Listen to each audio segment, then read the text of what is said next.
देखो class number 31, तो 31 के अंतर्गत आज हम समझने वाले, देख लो उधर 31 के अंतर्गत समझने वाले हम क्लास के अंदर क्या क्या समझाया। कल हमने समझाया ये गंगा नदी तंत्र स्टार्ट कर दिया था लास्ट वाली क्लास को, ये तो स्टार्ट करा। गंगा नदी तंत्र भारत का सबसे बड़ा नदी तंत्र है। गंगा नदी तंत्र लगभग 8.5 लाख किलोमीटर स्क्वायर के एरिया में फैला हुआ। समझ में आई बात? या पूरी दुनिया में विख्यात है, और गंगा नदी तो पूरी दुनिया में फेमस है। जानते हैं तुम गंगा नदी के बारे में? दूसरे नंबर पर देखो, जो जिस एग्जाम की हम प्रिपरेशन कर रहे हैं ना, जिस दिन में मैंने पहले की बात कह रही थी कि तुम जिस दिन में सिलेबस पूरा कर लिया ना, जिस बच्चे ने सिलेबस पूरा कर लिया, भारत के किसी पेपर में बैठ जाना। समझने की बात है? किसी भी पेपर में मात्र सिलेबस पूरा करने की बात है। ठीक, केवल सिलेबस पूरा करना, किसी में बैठ जाना, पक्का नंबर है। चाहे याद ना हो, पूरा करने का खेल है। जिस दिन सिलेबस पूरा कर लिया, समझ में आ बात है, उससे क्या है सिविल सर्विस का सिलेबस। और सिविल सर्विस की यही खास बात हो, इसमें बहाना पड़ा पसीना। समझ आई बात यार? इसमें लगातार, इसमें क्या चाहिए, इसमें डेडिकेशन चाहिए, इसमें दिमाग चाहिए पूरा का पूरा एक जगह, पूरा फोकस यहाँ। और एक ही बात, जब भी तुम नेगेटिव हो ना, या तुम्हारा एग्जाम तो भागने की तरफ को मन कर, तो एक ही बात सोचे करो, why you join civil service? क्यों क्यों क्यों करा था? दिमाग में भूसा घुसा हुआ था। क्यों क्यों तुम इस एग्जाम की तरफ जा रहे हैं? इंटरेस्ट आ चुका। समझ में आ बात? या तो ये सोच रहे ना कि हम भाग क्यों रहे हैं, कैसे भागने की कोशिश कर रहे हैं, क्या हमसे मेहनत नहीं हो रही? वे कौन से फैक्टर है जो मैं डिमोरलाइज कर रहे हैं? मैं तुम्हें डिमोटिवेट नहीं कर रहा, बता रहा हूँ तुम्हारी औकात दिला रहा हूँ। पीछे लौटने में इतना ही रास्ता तय करना पड़ेगा जितना आगे आए।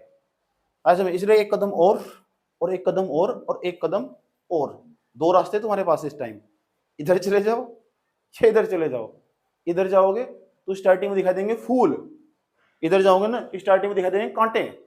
तो शुरू में तो फूल दिखाई देंगे, बाद में खंदक दिखाई देगी। यहाँ चलोगे ना स्टार्टिंग में, तो शुरू में दिखाई देंगे पता क्या, कांटे, बाद में स्वर्ग दिखाई देगा।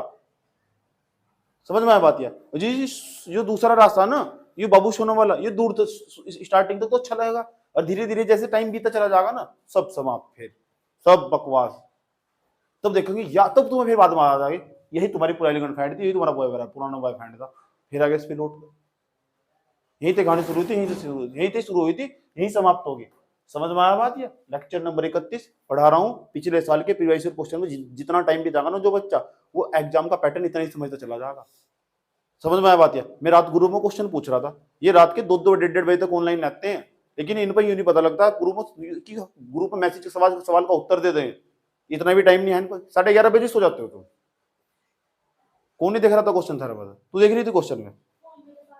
तुमने देखे क्वेश्चन में? अच्छा, तेने देखे क्वेश्चन में? 11:27 में सो गए थे तुम 11:27 में सो गए थे। तेरा फोन रात को 1 बजे तक ऑनलाइन आ रहा, तेरे को क्वेश्चन का जवाब तो दिया नहीं गया।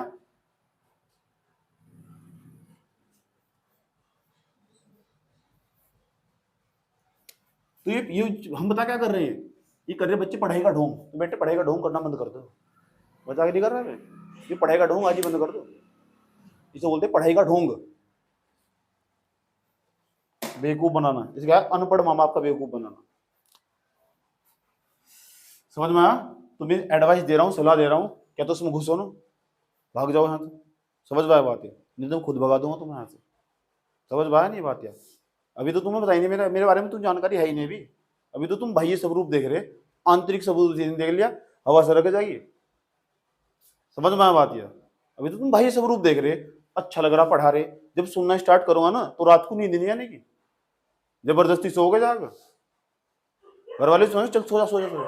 अंकित 2 बजे तक, 3 बजे तक किताब पर गड़ी रहेगी अंकित, इतना मारूंगा याद रखोगे, दुनियादारी भुला दूंगा। समझ में आ बात? यार इसलिए कह रहा हूँ पढ़ लो। वो दूसरी लड़की निकाल ली ना वो सोशल मीडिया करने के लिए। समझ में आया? औकात में रहकर यूज करो। समझ में आ बात? यार उसका निवेद, सोशल मीडिया जितना ज्यादा रात को यूज करोगे ना, इतना ही ज्यादा हानिकारक है। समझ में आया बात? यार इतना ही ज्यादा हानिकारक है, उसका उल्टा इफेक्ट पड़ा।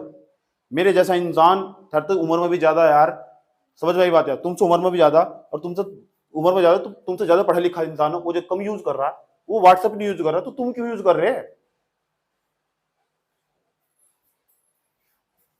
टाइम पास कर रहे घर वालों के साथ। ठीक, चलो कोई बात नहीं, देखो जाऊंगा मैं क्या कर रहे भाई, बच्चे टाइम पास कर रहे पढ़ाई के साथ, कोई बात नहीं। अब हेडिंग बनाएंगे हमारी गंगा की सहायक नदियां।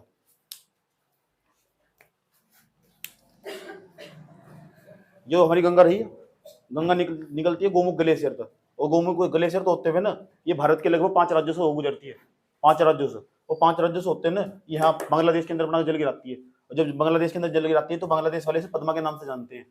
समझ में आ बात है? तो गोमुख ग्लेशियर से निकलती है और पद्मा, बांग्लादेश वाले पद्मा के नाम से जानते हैं। 25-25 के आसपास किलोमीटर लंबाई है इसकी। लास्ट वाली क्लास में सब बताए थे कहाँ कहाँ ये जल गिराती है, कितने कितने शहर इसके किनारे बसे, कौन कौन से शहर और कितने कितने शहर इसके किनारे बसे हुए, सब बताया था जैसे जैसे सवाल पूछे जाते हैं। 2008 में से राष्ट्रीय नदी का दर्जा मिल चुका। आज हम पढ़ेंगे गंगा की सहायक नदियां, कौन कौन सी इसमें साइड से आगे मिलती है, वे सहायक नदियां देखते हैं। ऊपर की नदियां, ये उत्तर की नदियां, यानी दक्षिण की नदियां, तो उत्तर की नदियां, दक्षिण की नदियां। तो भाई फॉर्मेलिटी पूरी बंद करनी बंद कर दो कि हम भी सिविल सर्विस की तैयारी कर रहे हैं, छोड़ दो सर, आज ही भी वक्त ही हो। समझ में आया बात है? अब पढ़ना ना तो मन तो मेहनत करो। समझ में आया? जीवन में एक इंसान को आदर्श मानना पड़ा आगे बढ़ने के लिए, उसके नियम रूल रेगुलेशन इन पर चलना पड़ा। समझ में आया बात है? ठीक, नहीं तो धक्के खाओगे जिंदगी में, याद रखना। चलो आ जाओ, तो हेडिंग बनाओ गंगा की सहायक नदियां, हेडिंग बनाओ गंगा की सहायक नदियां।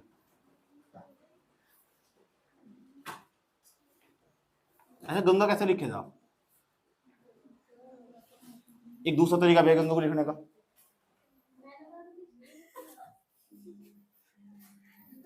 चलो हिंदी साहित्य में बताऊंगा, गंगा की सहायक नदियां।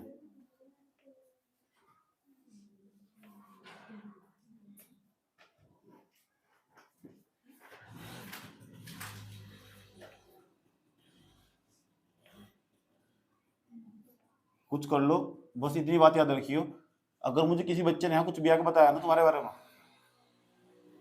कुछ भी मतलब समझ दो, कुछ कर लो, अगर कुछ भी बताया ना तुम्हारे बारे में मुझे आके पता लगा, उस दिन तुम्हारा अंतिम दिन होगा। समझ में आई बात है? अब मारूंगा बहुत बहुत बुरी तरह मारूंगा, तुमने सोचा नहीं होगा। याद रखना, सबको सबको एडवाइस दे रहा हूँ, सलाह दे रहा हूँ मैं।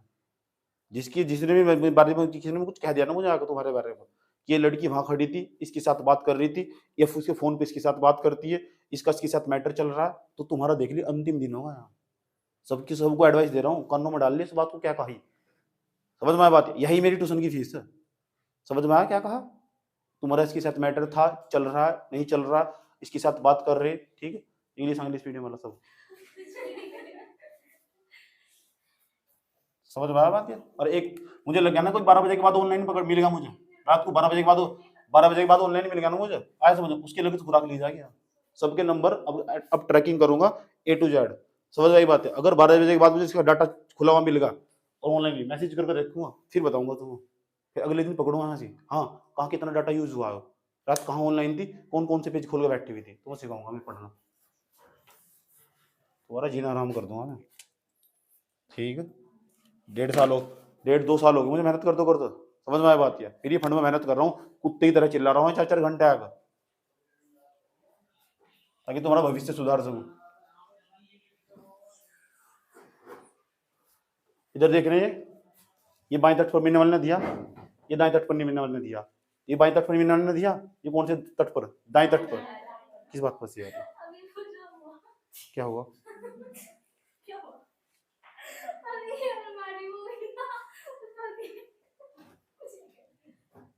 अचानक हंसी पता कब आओ? अचानक या कहीं और किसी कहीं और ट्रांसफर कर रहे हो तो इस तरह से आपका कौन है सर?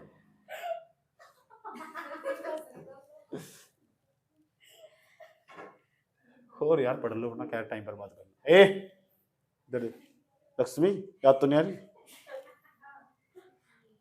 याद आ रही ना? अंदर दबा ली है, कोई फायदा नहीं है। इधर आ जाओ, इधर निगरानी कर रहा हूँ तुम्हारी पूरी बढ़िया हरकत, मैं इससे जांच करूंगा, और जांच पड़ताल में अगर गलत पाएगा ना तो सुप्रीम कोर्ट तुम्हें सजा सुनाएगी। समझ रही बात है? और सुप्रीम कोर्ट की खास बात है, माँ बाप से मिल पूछ स्वतः संज्ञान लेने का अधिकार है। समझ में आई बात यार? 143 का जो आर्टिकल है ना मुझे प्राप्त हो, सुन लो ध्यान से अच्छे तरीके से। और यार तुम तमीज तमीज तमीज करने से इतना बड़ा सिलेबस करे, तुम बेवकूफ थोड़ा ही हो। बैठ कर मेंस के पर्सन तुमको देखे जा रहे, क्वेश्चन तुम इग्नोर कर कर भाग रहे, कहने की तुम तैयारी कर रहे, घंटों घंटों तुम ऑनलाइन बैठे, चल रही इनकी तैयारी है। समझ नहीं बात है। तो इस उम्र में हम पता नहीं क्या हो रहा, हम जानते नहीं इस उम्र में क्या, इस बच्चे दिमाग कौन सी दिशा में दौड़ेगा इस समय, हम जानते नहीं सोशल मीडिया कितना क्या गहरा प्रभाव पड़ता। मेरे जैसा इंसान इस डिमोटिवेट हो जा, मैं यूज नहीं करता, देखो वहां कहाँ जाएगा। आज एक हफ्ते बाद मैंने व्हाट्सएप डाउनलोड करा, एक हफ्ते बाद दोबारा किसी पर्सनल काम के लिए वो नंबर निकालने के लिए डाउनलोड करा, और बाड्डा भर का मैसेज आने स्टार्ट हो गया। सुबह करता नहीं जान पूछ कर, लोग मुझे कहते हैं आप मेरा फोन क्यों उठा रहे, मैंने कहा मैं किसी का भी नहीं उठा रहा, मैं किसी का भी नहीं उठा रहा, जिसे काम बात करनी मेरे घर आओ, मैं सोशल मीडिया को हरा रहा। समझ नहीं बात, अपने आप से देख रहा कि मैं इसका गुलाम तो नहीं बन चुका, जान पूछ के मैं इसका गुलाम तो नहीं बन गया, जान पूछ के नहीं जाता मैं इसको। ठीक है, कहीं मुझे इसकी आदत तो नहीं पड़ रही, लत तो नहीं पड़ रही मुझे, मैं इसका हावी तो नहीं हो रहा कि एक बार बार देखो हाँ मैसेज आया, किसका मैसेज आया, देखो क्या कह रही, क्या कह रहा, देखो वो देख रहा है बार बार। तो ये बीमारी नहीं है मेरे अंदर बिल्कुल भी। क्या मिलेगा कुछ इसका, कुछ मिलेगा, कुछ फायदा है इसका, कुछ फायदा ही नहीं है इसका। देख रहे बैठो सोट देख रहे, वह एक दांत इधर फाड़ रही, एक दांत इधर फाड़ रही। समझ की बात, ये नीचे काट के नीचे घुस गई, आया समझ में, ये देख रहे ऊपर चढ़ गई, आया समझ, इन्हें पता सामने कैमरा लग कर बनाई जा रही वीडियो, फिर भी इसमें आनंद ले रहे। बस यही चरम सुख, ये हो रहा चरम सुख।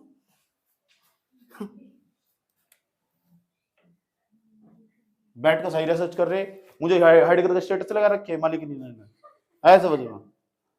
सोचिए से पता नहीं, मैंने खुद ही हटाया स्टेटस, ये मोरलिटी हो थोड़ी तमीजी के लिए कभी स्टेटस लगाती हो। एक दिन में 2-4 दिन पहले की बात है, स्टेटस मैंने खुद ही हटाए थे फोन पर, ठीक है, मुझे हाइड करके खास पे स्टेटस भेज रखे कि मैंने खुद हटाए, अरे मैंने हटाए थे इसके, अभी नहीं है, 4-5 दिन पहले की बात है।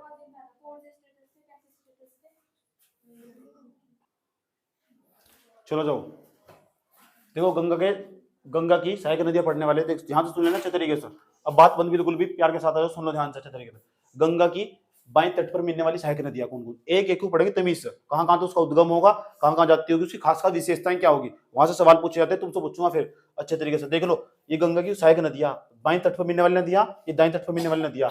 देखो यो हमारा यो बायां हो, बायां ये हो, दायां हमारा नीचे का ये दायां हो, तो बाएं तट पर जो मिलने वाली नदियां उनके नाम बताने जा रहा हूं, पता भी होना चाहिए। पहले नंबर पर जो या तो हमारी भागीरथी थी, ये अलकनंदा थी, ये मिल गई देवप्रयाग में, भागीरथी और जो अलकनंदा ना ये देवप्रयाग में मिलती है, देवप्रयाग में, और देवप्रयाग के बाद ना यह गंगा नदी कहलाती है और मैदानों में प्रवेश कर जाती है, हरिद्वार जैसे इलाके में जाकर मैदानों में प्रवेश कर जाती है गंगा नदी। और जो ऋषिकेश है वो भी गंगा नदी के किनारे बसा हुआ, ये बात मैंने तुम्हें समझाई थी नहीं समझाई है।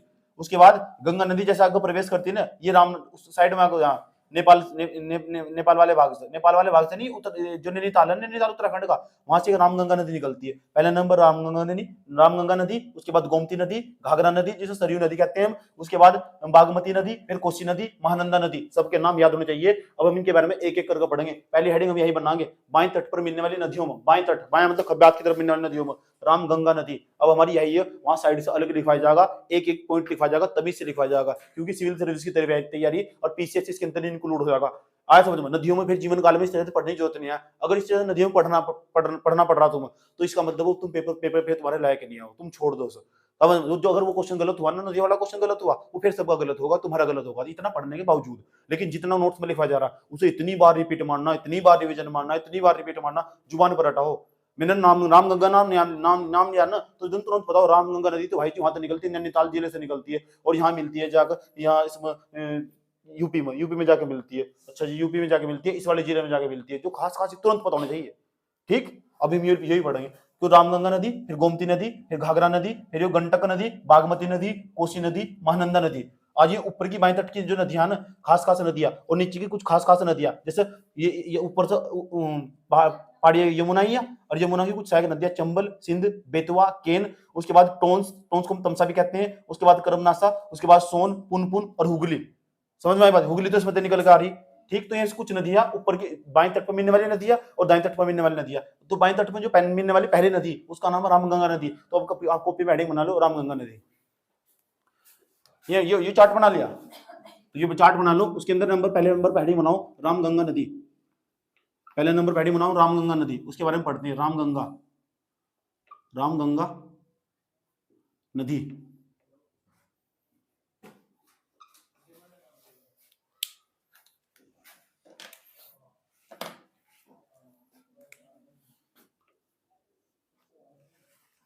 रामगंगा नदी, ये बनाओ रामगंगा नदी।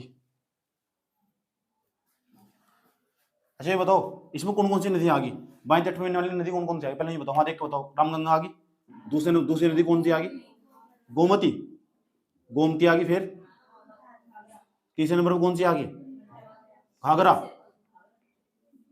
घाघरा, अरे भाई आई तो आ गई घाघरा, घाघरा को हम सरयू, सरयू के नाम से जानने लगे, सरयू, सरयू नदी। चौथे नंबर बताओ कौन सी आ गई, गंडक नदी, गंडक ठीक है, गंडक नदी। उसके बाद बताओ बागमती, रामरती नहीं है, बागमती, बागमती। छठे नंबर पे चले जाओ कोसी नदी, सातवें नंबर पे चले जाओ महानंदा, महानंदा नदी। कितनी नदी होगी, 7 नदी होगी। ये 7 की 7 नदियों के बारे में पढ़ने वाले एक एक करके रामगंगा। अच्छा दाएं तट पर मिलने वाली नदियां बताओ कौन कौन सी दाएं तट पर,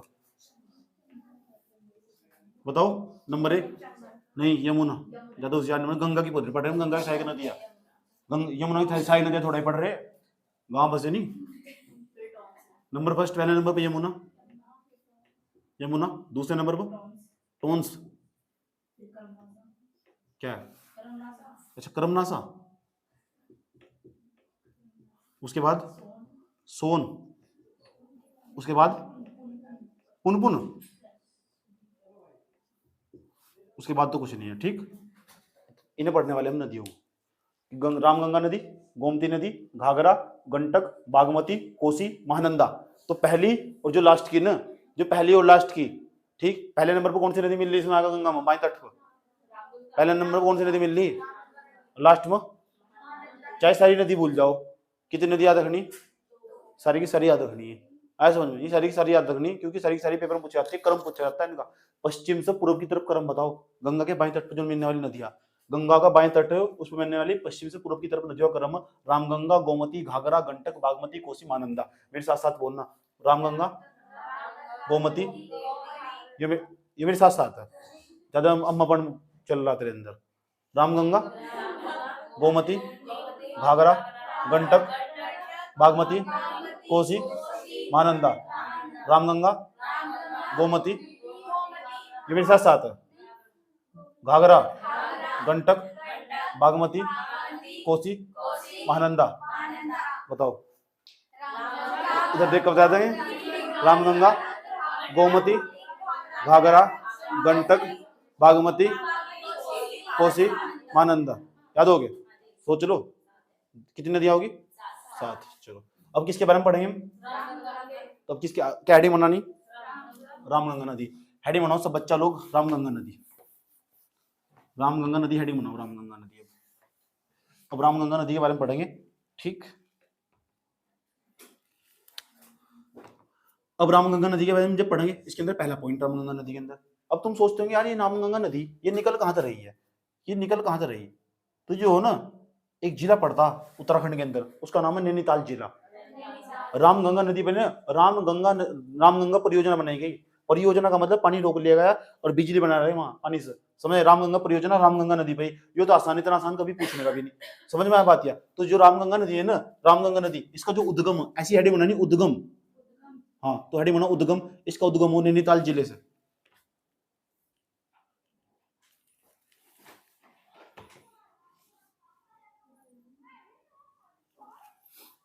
ठीक, याद रहिए बात। या उद्गम कहां से हो, नैनीताल से, इसका उद्गम नैनीताल से होगा। ठीक, रामगंगा नदी का उद्गम कहां से होगा, नैनीताल, इतना ही पूछा जाएगा बस, नैनीताल से, नैनी झील के पास तो होगा, इतना भी लिखना, समझ में आया बात। या रामगंगा नदी का उद्गम कहां से होगा, नैनीताल, याद रहेगी बात। या दूसरी बात, इसकी और क्या क्या विशेषता है, इसकी रामगंगा नदी की विशेषता क्या है, जो गंगा नदी है ना, बाएं तट पर मिलने वाली सबसे पहली नदी है गंगा की, बाएं तट पर मिलने वाली गंगा की सबसे पहली सहायक नदी, हिमालय से निकलने वाली, हिमालय से निकलने वाली गंगा की बाएं तट पर मिलने वाली सबसे पहली सहायक नदी है। लिखो उसे, दूसरा पॉइंट लिखो, दूसरा पॉइंट, गंगा की सबसे पहली बाएं तट पर मिलने वाली हिमालयी सहायक नदी, गंगा की बाएं तट पर मिलने वाली, गंगा की बाएं तट पर मिलने वाली, गंगा की बाएं तट पर मिलने वाली, गंगा की बाएं तट पर मिलने वाली सबसे पहली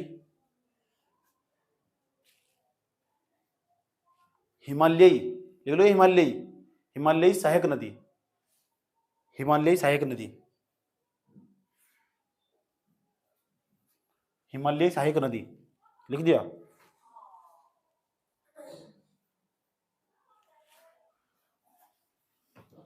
तीसरे नंबर पर चले जाओ।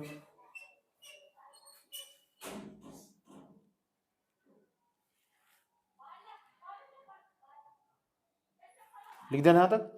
अभी सवाल है यार, ये मिलती है, ये रामगंगा नदी उत्तर प्रदेश का एक शहर है, उत्तर प्रदेश का, उस शहर का नाम है कन्नौज, कन्नौज। और कन्नौज को ना, कन्नौज इस बात के लिए फेमस है, उसे इतर नगरी के नाम से जाना जा, हर इंसान वहां सेंट लगाएगा घूम, सच में ही मजाक नहीं कर रहा हूं मैं, ऐसे वजह ठीक, दूर से सफेदी निर्मा से है, रंगीन कपड़ा भी खिल जाए, वो नहीं है वहां से, बस वहां सेंट लगा घूमो सारे के सारे, इतर नगरी कहा जा, वहां बड़े बड़े मात्रा में बड़े बड़े सेंट बनाए जा, यहाँ के सेंट ना विदेश में भेजे जा, कन्नौज की बात बता रहा हूँ मैं, उत्तर प्रदेश में बड़ा, कोई गया कन्नौज हरा बसा, मैं भी नहीं गया। तीसरे नंबर का तो पता लग गया, कोई तुम सोचे रामगंगा नदी, गंगा नदी से कहां मिलती है, तो उत्तर प्रदेश के कन्नौज शहर में मिलती, कन्नौज, कन्नौज। अब सवाल है, ये भी सवाल पूछा गया, राम गंगा नदी के किनारे ना यूपी के कुछ प्रमुख शहर बसे हुए, जैसे एक का नाम बता रहा हूँ, मुरादाबाद, मुरादाबाद, मुरादाबाद को हम खुश होगी देख, मम्मा का ना गाँव, मम्मा गाँव है तेरे, मम्मा गाँव है, अच्छा मम्मा का शहर, अच्छा गाँव नहीं है शहर हो। पीतल नगरी के नाम तो जानते हो सब, पीतल नगरी के, पीतल के ही बर्तन है वहां से, ऐसा लोग पीतल के इतने बर्तन लेके चलते हैं, इतने बड़े बड़े बर्तन भी लेके चलते हैं वहां, इतने बड़े बड़े बर्तन लेके चलते हैं पीतल के, समझ में आ बात है। और वहां भी दहेज में बड़े मात्रा में प्रचलन लेने देने का, समझ में आ बात है। तेरी मम्मी के यहाँ दिए होंगे दहेज में पीतल के बर्तन, सच में दिए थे, ठीक, और तुझे पता पीतल नगरी के नाम से जानते हो, कैसे पता लगा, क्या है, अच्छा घूमे हुए आज, ओहो शाबाश, वेरी गुड। और गया, और कोई गया मुरादाबाद, मुरादाबाद जंक्शन गए रेलवे स्टेशन पर। तो ये बताओ तीसरे नंबर की खास बात, तीसरे नंबर तो नहीं बताओ, रामगंगा नदी गंगा नदी से कहां मिलती है, कन्नौज, कन्नौज क्यों फेमस है, इतर नगरी, अरे पीतल की नगरी, पर मुरादाबाद को कहा जा पीतल की नगरी। तीसरा पॉइंट लिखो, तीसरा पॉइंट लिखो, क्या लिखा तुमने, तुम लिखो, रामगंगा नदी, गंगा नदी से, रामगंगा नदी गंगा नदी से कन्नौज में मिलती है, कन्नौज, ठीक, और जहां कन्नौज लिखा है ना उसके ब्राइट में लिखो इतर नगरी, कन्नौज से में मिलती है, जहां कन्नौज लिखा है उसके ब्राइट में लिखो इतर नगरी के नाम से भी जानते हैं। रामगंगा नदी गंगा नदी से कन्नौज में मिलती है, यूपी के कन्नौज, यूपी के कन्नौज में मिलती है, यूपी के कन्नौज में मिलती है, यूपी के कन्नौज में मिलती है, इसे इसे लिख दिया यहां तक, इतर नगरी के नाम से जानते हैं, लिख दिया कन्नौज के बारे में, इतर नगरी के नाम से जानते हैं, लिख दिया तो यहां तक मिलती है। अब अगला पॉइंट, अब मेरी बात सुनो, जो हो सकता है पेपर में तुमसे ऐसे सवाल पूछे, रामगंगा नदी कौन कौन से सवाल बने हुए, तो ये बहुत बदतमीजी वाला सवाल होगा, फिर भी मैं लिखवा रहा हूँ एक दो शहर का नाम, रामगंगा नदी के किनारे कौन सा शहर बसा हुआ, ठीक, तो लिखो रामगंगा नदी के तट पर बसे शहर, रामगंगा नदी के तट पर बसे शहर, रामगंगा नदी के तट पर बसे शहर, बसे शहर, तीर का चिन्ह लगा लिखो, मुरादाबाद, मुरादाबाद, मुरादाबाद नहीं है, मुरादाबाद, कोमा बरेली, गए बरेली, मैं गया बरेली, मुरादाबाद बरेली, कोमा बदायूं, कौन गई बदायूं, क्या करने गई थी यहाँ, जब तो रात को 3 बजे ऑनलाइन आ रही। मुरादाबाद बरेली बदायूं, लिख दिया यहां तक, इसी नदी के तट पर से, जहां मुरादाबाद लिखा है ना उसके ब्राइट में लिखो पीतल नगरी के नाम से भी जानते हैं, पीतल नगरी, इसे पीतल नगरी के नाम से जानते हैं। शीतल नगरी के नाम से भी जानते हैं। ये यूपी वाला का फेवरेट पर्सन ना, यूपी पीछे से पूछ सकता है सवाल, ठीक, इसे ध्यान से पढ़ दे। कौन सी नदी के बारे में पढ़ लिया आपने? रामगंगा नदी। रामगंगा नदी के बाद कौन सी नदी आ रही है? यहाँ देखो, कौन? गोमती। अब हेडिंग बना लो गोमती नदी, अब हेडिंग बनाओ गोमती नदी, लिखने आता तो डाल लो, तो तुम पहले थी पढ़ी हुई।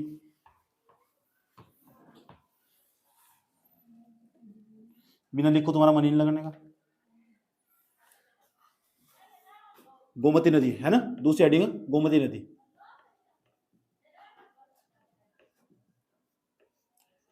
गोमती नदी, जो गोमती नदी है ना, उत्तर प्रदेश का एक जिला, उसका नाम है पीलीभीत जिला। पीलीभीत जिला बिजनौर के पास ही पड़ा, पीलीभीत। हाँ तो लिखो उसका उद्गम स्थल, गोमती नदी का हेडिंग बनाओ उद्गम स्थल। उद्गम, उद्गम स्थल कहां से निकलती है गोमती नदी? पीलीभीत जिले से, उत्तर यूपी के पीलीभीत जिले से, ऐसा लिखना यूपी के पीलीभीत। पीलीभीत टाइगर रिजर्व है पीलीभीत, पीलीभीत लिख दिया, पीलीभीत बस, पीलीभीत। और पीलीभीत के अंदर भी ना एक झील है, उसका नाम है फुल्लर झील। फुल्लर, फुल्लर झील के पास, मैदानी भाग के अंदर ही सब, पहाड़ नहीं है वहां कोई, मैदानी भाग, पहाड़ खत्म हो जाए पीलीभीत पाते ही, समझ में? फुल्लर झील के पास इसका उद्गम हो गोमती नदी का।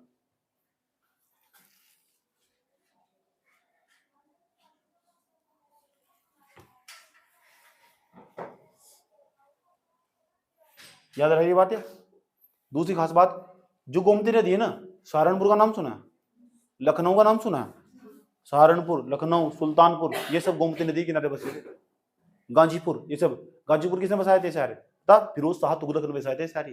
फिरोज शाह तुगलक, ये भी सवाल पूछा हुआ कि ये शहर किसने बसाए थे? फिरोज शाह तुगलक ने बसाए थे सारे।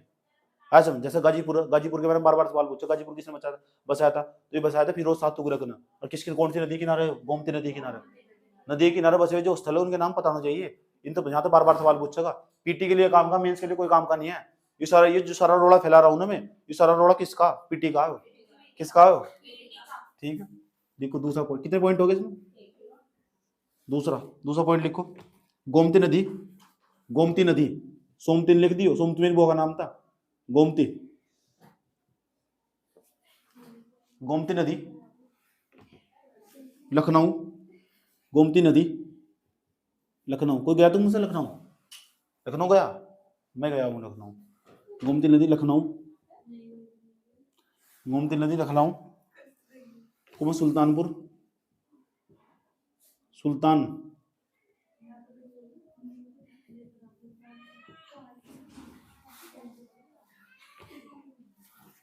सुल्तानपुर, जौनपुर,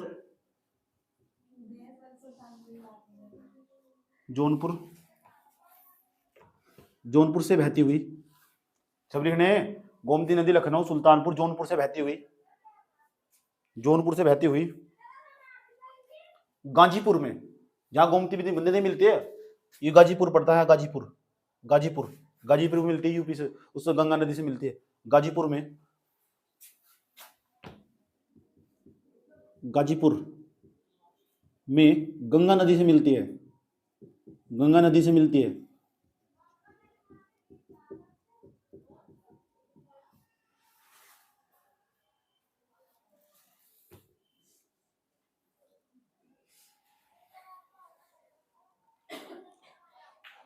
अच्छा जौनपुर है ना, जौनपुर की खास बात है, इससे फिरोज शाह तुगलक ने बसाया था, फिरोज शाह तुगलक, जौनपुर की खास बात है, जौनपुर के नीचे लिखना फिरोज शाह तुगलक। वैसे अधिकांश सारे इसमें तो फिरोज शाह तुगलक ने बसाए थे, फिरोज शाह तुगलक, फिरोज शाह तुगलक।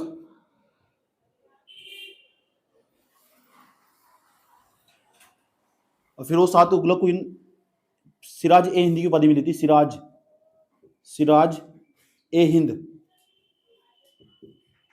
ऐसे सवाल पूछे जाते हैं, सिराज ए हिंद की उपाधि किसे मिली थी?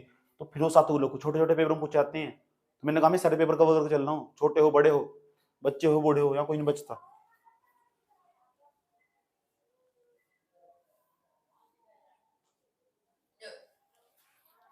अच्छा लंबी बात हुई थी ना रात, तो थोड़ा सा इस तरह दिखाई दे होगा ना, तो ये उसने कहा ओ भाई विशाल जल्दी सो जाकर।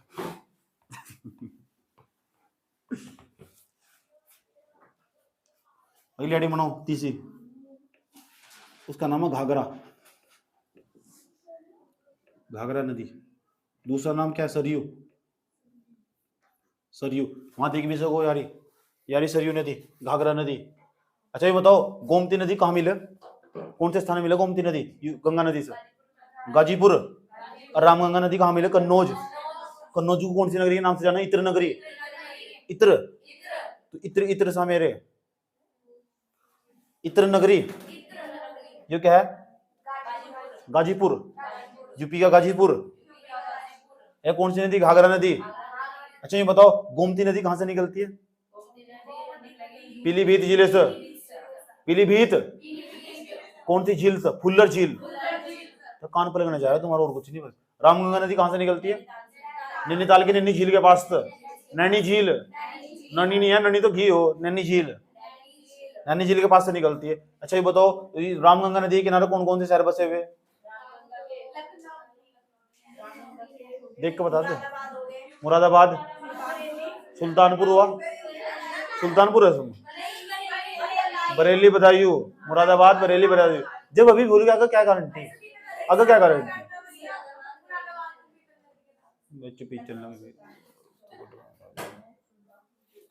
लिख दिया यहां तक। अगली हेडिंग क्या बनाई? सरयू नदी, सरयू, ये चली सरयू नदी। आए समझो, ये जा रही गंगा नदी यहाँ साइड में, ये जो सरयू नदी है ना, सरयू नदी, इसका जो उद्गम स्थल, इनसे हेडिंग बनाओ सरयू नदी के अंदर उद्गम स्थल।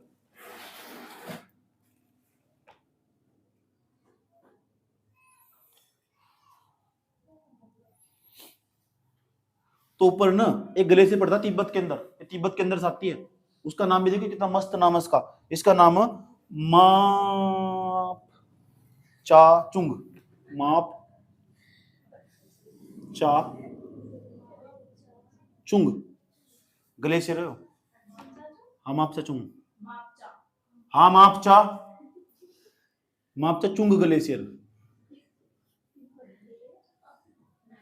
ये ग्लेशियर, ये नदी निकली मापचा चुंग ग्लेशियर से निकली नदी घाघरा नदी।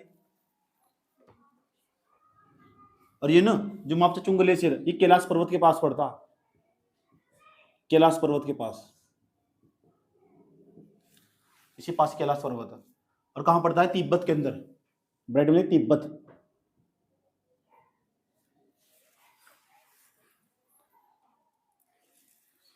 ठीक। और ये कौन सी नदी जा रही? गंगा, गंगा। और ये अब जाना यूपी पार कर चुकी, यूपी के बाद ना गंगा पार करने के बाद बिहार में पहुंच जाती है। अब बिहार का ये जिला छपरा, घूमा हुआ में यहाँ छपरा, छपरा, छपरा नहीं छपरा, छपरा। ये मापचा चुंग ग्लेशियर से निकलती है, कैलाश पर्वत इसके पास ही पड़ता है। और यहाँ से निकलते हुए ना नेपाल में निकलते हुए ये छापरा में, ये ये कौन सी नदी? ये कौन सी नदी है? घाघरा, सरयू के नाम से जानते हैं, ये घाघरा नदी है। ऐसे बस। तो जो घाघरा नदी ना बिहार के, ये बिहार का एक जिला, उसका नाम है छपरा, ये बिहार का जिला, बिहार का जिला, बिहार के जिला छपरा में मिलती है। समझ में बात है? ये वाला मैप ही बनाओ, इतना सा मैप ही बनाओ, कोई दिक्कत नहीं है, ऐसे समझ में आ जाएगा। छपरा मिलती, छपरा कहां पड़ता है? बिहार के अंदर।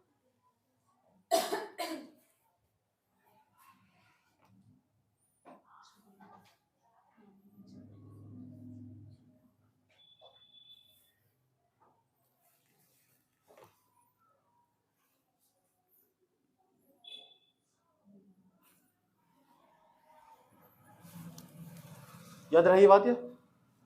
कोई दिक्कत? ठीक। अब ये ना जो काली नदी का नाम सुना तुमने, काली नदी इसकी सहायक नदी, यहाँ से निकलती है मिलाम ग्लेशियर तक, वो घाघरा नदी सहायक नदी। काली नदी भी गंगा नदी में डायरेक्ट अपना जल नहीं गिराती। ये बात ये ऐसे सवाल पूछता है यूपीएससी, ऐसे सवाल पूछ, कौन सा डायरेक्ट जल गिराती, कौन सा नहीं डायरेक्ट जल गिराती।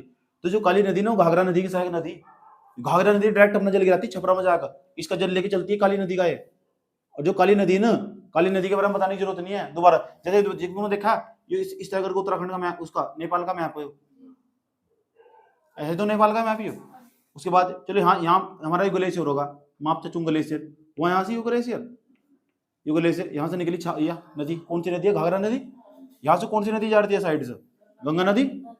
आया समझ? यहाँ कौन क्या? छपरा, छापरा बोलो, छापरा। छापरा कहाँ पड़ता है? बिहार के अंदर। छापरा बिहार के अंदर पड़ता। आई यहाँ से नदी है, यहाँ से यहाँ से डायरेक्ट सीमा तो निकलती है यहाँ से, इसकी सीमा पिथौरागढ़ की सीमा के साथ साथ बहती है जो नदी, उसका नाम है काली नदी।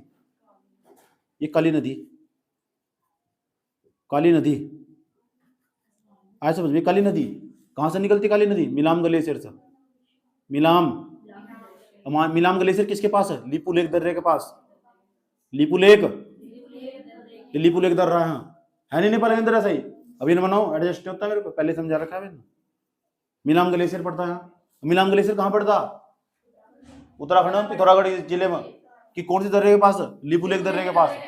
यहाँ से निकलती है नदी। कहा जाता है जब ने सिंगरौली की संधि हुई थी, जब सिंगरौली की संधि हुई थी ना, ध्यान से सुन लेना अच्छे तरीके से। सिंगरौली किस किस के बीच में हुई थी? सुदर्शन शाह के बीच में, जो गढ़वाल का शासक था, इसका टिहरी का शासक था सुदर्शन, उसके बीच में, और जो गोरखाओं के बीच, अंग्रेजों के बीच में हुई थी, उनके बीच में जो संधि हुई थी ना, समझ में बात? या गोरखाओं के बीच में नहीं, इसके अंग्रेजों के बीच में जो संधि हुई थी, उसने कहा था कि ये वाला भाग नेपाल वालों के साथ हमारी सिंगरौली की संधि हुई थी। सिंगरौली की संधि में यहाँ तक नदी निकलती है, इस नदी का नाम लिम्फीधुरा नदी। लिम्फीधुरा, लिम्फीधुरा।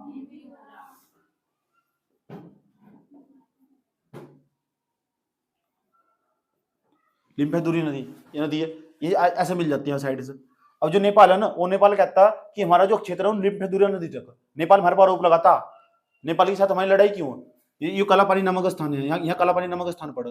आए समझिए, कालापानी नामक स्थान। तो नेपाल कहता सिंगरौली की संधि में जो हुआ था कि ये वाला भाग हम यहाँ तक दिया गया था। अब भारत वाले आरोप लगाते हैं नहीं नहीं, काली नदी के इधर का तुम्हारा क्षेत्र, इधर का हमारा क्षेत्र, तो ये विवादित इलाका। जब तुम भारत के पाकिस्तान नेपाल के संबंध के बारे में आते हैं, एक क्वेश्चन पक्का था 15 नंबर का लिखने को, तो तुम वहां कालापानी नामक स्थान को कोड करोगे। नेपाल के भारत के संबंधों के बारे में लिखने को मौका मिलेगा ना, तो कालापानी नामक स्थान को तुम यहाँ तक एक पॉइंट आराम से निकाल लोगे।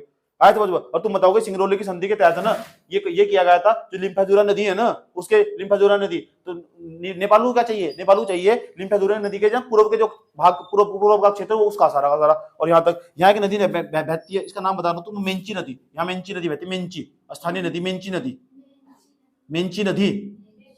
तो ये जो नेपाल है ना, सिंगरौली की संधि में हुआ था, काली नदी से लेकर मेंची नदी तक। ये काली नदी से लेकर मेंची नदी तक उसका क्षेत्र है, नेपाल का क्षेत्र। लेकिन नेपाल हमारे पर आरोप लगाता है उसका क्षेत्र लिम्फाधुरा नदी तक। लिम्फाधुरा नदी निकलती है साइड से यहाँ, लेकिन ये भारत, ये सारा एरिया इस टाइम भारत के अंडर में, तो इसे लेकर भारत के और नेपाल के बीच में हमेशा विवाद रहा। इस स्थान को हम कालापानी नामक स्थान बोल रहे। कालापानी नामक स्थान, कालापानी नामक स्थान, आया समझ में? इसलिए हमारी उनकी बनती नहीं है बिल्कुल भी। नेपाल वालों के साथ हमारी लड़ाई क्यों है? अगर नेपाल भारत के संबंध में चुनौती लिखने मिल लगी, तुम लिखने बैठे तो एक पॉइंट बहुत आराम से लिखोगे। यहाँ कालापानी नामक विवाद को लेकर हमारी सहमति नहीं बनती बिल्कुल भी। जो कालापानी नामक स्थान है ना, उसे लेकर हमारे बीच में, पाकिस्तान के बीच में हमेशा विवाद रहता, कहा सुनी रहती है। वे कहते हैं उनका क्षेत्र लिम्फाधुरा नदी का, हम कहते हैं नहीं तुम्हारा क्षेत्र काली नदी तक। समझ में आया बात? या ठीक, हमने समझाया भी, बाबू तुम छोटे हो, समझ में आई बात? या और छोटे बच्चों को ऐसे काम नहीं करने चाहिए बिल्कुल भी, समझ? हम समझाते रहते हो ना। उन्होंने कहा नहीं नहीं, हम नहीं मानते, हमें नहीं पता, हमें तो लिम्फाधुरा नदी चाहिए, हमें नहीं पता, लिम्फाधुरा नदी तक चाहिए, बार बार कहते रहते। कहाँ तक चाहिए? कहाँ तक का क्षेत्र चाहिए उन्हें? लिम्फाधुरा नदी तक, लिम्फाधुरा। तो ये जो क्षेत्र है, विवादित क्षेत्र है, समझ में आया? जब भी भारत नेपाल के संबंध के बारे में लिखने का मौका मिलेगा, तो ये समझ जाओ यहाँ से एक पॉइंट आराम से निकलेगा। समझ में आई बात? या एक लाइन और तुरंत तुम्हारे नंबर बढ़ जाएंगे। छोटा सा मैप बना दो, तुम भी पता लग जाएगा। तुम इस तरह का मैप बनाया नक्शा करके, वहां लिम्फाधुरा नदी लिख दी, तुरंत समझ जाएगा ये सिंगरौली की संधि हुई थी, और सिंगरौली संधि में इतना क्षेत्र, ये तो भारत के और नेपाल के बीच में जो विवाद है, इसी क्षेत्र को लेकर हमारा विवाद रहा। समझ में बात है? तो ये जो विवाद हो वही चुनौती आ गई, तो चुनौती में लिखेंगे नहीं, लिखेंगे पॉइंट। जब मेंस की आंसर राइटिंग करोगे, भारत नेपाल संबंधों में आया लिखने को, तो एक लाइन आराम से निकाल लेंगे। यहाँ पे निकाल लेंगे, नहीं निकाल लेंगे बहुत आराम से। और छोटा सा मैप भी बना देंगे चाहे तो, प्यारा सा, क्या हो, दूसरों तक पहुंच जाओगे। यही तो चाहिए, इसलिए तो भूगोल पढ़ रहे हैं। भूगोल पढ़ी इसीलिए रहे ताकि लिख सको। अगर नहीं लिख पा रहे हैं तो फिर समस्या। यूपीएससी वाले बच्चे को ना, सही बताऊं ना, उसका टाइम टेबल ना सबसे यूनिक हो।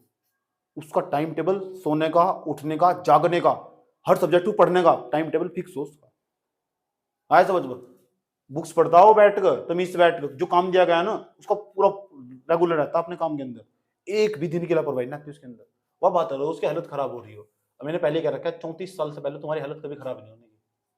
ये तो तुम्हारी 34 साल होने की, तुम्हारे अंदर तब भी तो नहीं जुनून आएगा, तब जब तुम्हारे अंदर 15 साल के थे, या 17 साल के थे, 18 के थे, 20 के थे, तब भी इतना जुनून आएगा। बस एक ही चीज है, अंदर जो कीड़ा ना, वो जिस दिन जाग गया ना, ऐसा वजह तो फिर ना तो गरीब भी दिखती, समझ नहीं, ना अमीरी दिखती, ना कोई दोस्त दिखता, ना प्यार दिखता, ना मोहब्बत दिखता। समझ में आया बात? बस एक रास्ता चाहिए, और रास्ता मिल तो रहा है, और क्या चाहिए? समझ आई बात? दुनिया में सबसे बड़ी चीज हो रास्ता, गाइडेंस बहुत बड़ी चीज हो, आगे पहुंचाता है इंसान को। अगर कोई इंसान आगे पहुंच चुका ना, आज तुम यहाँ बैठे हुए तैयारी कर रहे, क्या है वो? गाइडेंस। आज समझो, कोई इंसान पीछे रह चुके, क्या नहीं है उनके पास? गाइडेंस नहीं है। और अंदर से बात करो ना उनसे, ऐसा करो ना ही इस दुनिया में, ना ही आता तो ज्यादा बेहतर था, ना ही आता तो ज्यादा बेहतर था दुनिया में। समझ में आई बात? यार क्यों? क्योंकि बात करो तो कुछ लेवल ही नहीं है, जीरो, पता ही नहीं कुछ दुनिया में हो क्या रहा। ठीक, तो तुम्हारी प्रिपरेशन चल रही है, तो ये जो स्टडी चल रही है ना, ये ट्रेनिंग चल रही है, इसमें, इसी में मजा, इसी में मजा। गिरोगे, उठोगे, पढ़ोगे, फिर चलोगे, लेकिन बस अपना टारगेट नहीं बदलने के, ना रास्ता नहीं बदलना, तो चाहे कुछ हो जाए। समझ, 2 के चाहे 3 लगे, 3 साल, लेकिन रास्ता नहीं बदलना। अगर रास्ता नहीं बदला ना, फिर टेंशन है। अभी भी नहीं है, रास्ता भी नहीं बदल रहे, मेहनत भी नहीं कर रहे, फिर समस्या। रास्ता भी नहीं बदल रहे और मेहनत भी नहीं कर रहे, फिर समस्या। भाई सिलेक्शन हो या ना हो, वो अलग बात है, लेकिन हम मेहनत भी ना करें दिल लगाकर, ये तो गलत बात है। क्यों जी? सही बात है, गलत बात है? चलो, तो ये समझ में आया ये एरिया कहां कहां तक था। ये मेंची नदी तक लेकर और लिम्फेजूरा नदी तक आरोप लगाते हैं, कह रहे हमारा, हमें नहीं पता, हमारा क्षेत्र वापस करो, हमें नहीं पता, हमारा क्षेत्र वापस करो। भारत वाले भी कहते हैं पागल बदतमीज कहीं, बच्चा है, बच्चा बनकर आया। 2005 में संविधान क्या मानने जब तो 30 मार खा बनने, बस फालतू को आया समझ में। हमें बता तुम कि तुम चाइना तो फंडिंग हो रही, हमें सिखाओ। भारत वाले कहते हैं हमें सिखाओ, चाइना तो फंडिंग हो रही, तुम चाइना वाला पैसा दे रहा, तुम कुलकुली लगा रखी तुम। और फिर भारत वाले पता क्या कहते हैं, बाबू मान जा, उन्होंने देख श्रीलंका का क्या हाल करा, पहले तो सिर्फ पैसा दिया, ऐसे समझो, और पैसे देने के बाद फिर अपने रणजाल में फंसा लिया, और रणजाल में फंसाने के बाद और देख क्या नहीं वहां कैसी मंदी आई, वहां लोगों ने सड़क पर उतर उतर का आंदोलन, राष्ट्रपति को भागना पड़ा वहां। ऐसे समझो, इतनी बुरा हो जाएगा, समझाता रहा भारत इसे, बाबू मान जा, ऐसे समझो। बाप को नहीं भूलना चाहिए, भारत तेरा बाप है, ऐसे समझो। बाप को बोलोगे समस्या खड़ी हो जाएगी। भारत समझाता रहा बार बार, ये भारत नेपाल संबंधों में पता होना चाहिए तुम्हें। भारत तथा उसके पड़ोसी देशों के संबंध यूपीएससी के सिलेबस में आंसर है। समझ में एक बात क्या? 8 घंटे पढ़ाई करनी ना, ठीक, 2 घंटे बैठकर सिलेबस को एनालाइज करना, पीवाईक्यू क्वेश्चन पेपर को 8 घंटे पढ़ाई करना। ये 8 घंटे पढ़ाई करने का मतलब, ट्यूशन आना और काम पूरा करना मतलब नहीं है। जो उसमें है ना, लगातार पढ़ते रहना, लगातार पढ़ते रहना, डेली बैठ कर पढ़ना, डेली कंटिन्यू। जब भी हाथ में कॉपी होनी चाहिए, जरा सा भी टाइम मिला ना 10 मिनट, तब सीधा कॉपी पर पहुंच रहे, सीधा 20 मिनट में तो सीधा कॉपी पर। ये घंटों घंटे भी तैयारी इधर उधर। तुम अपने आप को इतनी फुर्सती क्यों दे रहे? तुम किसी चीज के बारे में सोचने का मौका मिल रहा है, गोली दो ना। इसका मतलब तुम किसी चीज के बारे में सोच रहे हो ना, खाली तुम किसी चीज को लेकर रो रहे। क्यों रो रहे? क्योंकि तुम खाली हो, ऐसा मतलब। क्यों सोच रहे तुम? इसका मतलब तुम खाली, छोड़ना ही नहीं खाली अपने आप को। ठीक, ये खाली खतरनाक हो बस। कौन सा सन? 2023। अपना भी वक्त आएगा, याद रखना बात है। 2023 अगर पढ़ाई में निकाल लिया ना, 2023 अगर पढ़ाई में निकाल लिया, भाई साहब वो इंसान बन जाओगे, करोड़ों में बिकोगे तुम। बिकना ही क्यों? इसका मतलब तुम्हारी वैल्यू बढ़ जाएगी। समझ में आई बात? अगर 2023 पढ़ाई में निकाल लिया, अगर 2023 में उलझ गए ना कहीं आसपास, अगर अपना समय बर्बाद करने की कोशिश करी, तो लौट कर नहीं आने का, आगे का सारा खराब हो जाएगा। सोच लो, आगे के 45 साल सुधारने, या फिर 45 साल सुधारने, 45 साल बर्बाद करने। जिंदगी तुम्हारी स्वयं के हाथ पर। समझ, 45 साल बर्बाद करने या सुधारने, केवल 1 साल है। मैं 1 साल कह रहा हूं, और 1 साल में भी ज्यादा नहीं, सिर्फ दिसंबर तक, उसके बाद खेल खत्म हो जाओ। नमस्ते जी।